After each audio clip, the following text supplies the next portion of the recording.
समस्त को मो नूतन भिडियो वेलकम आ समस्त को सुस्वागतम। आज मुझे समस्त गोटे भल जिनस कहमी आ समस्त को कहवाई मुझे चाहूँगी तेणु भिडियोटा पूरा लास्ट पर्यटन देखापी चाहूँ। ये देख पार्छ ना यहाँ गोटे कांथ मारा है गोटे इटा सीमेंट इटार कांथ सब कांथ गुड़ाक देख गोटे इटा गुड़ा के बड़ बड़ माने एति बड़ बड़ इटा अच्छी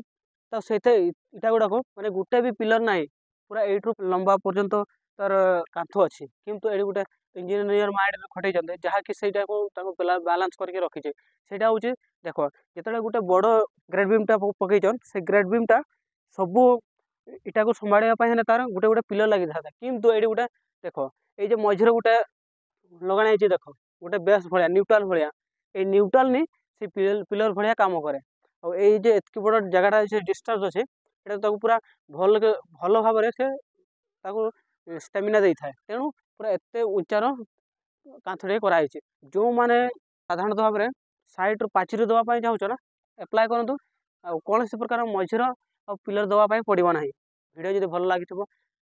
फॉलो करने मो यूट्यूब चैनल सब्सक्राइब करने के भूलु ना। ये मुझे रखुच्छी नमस्कार welcome to my YouTube channel.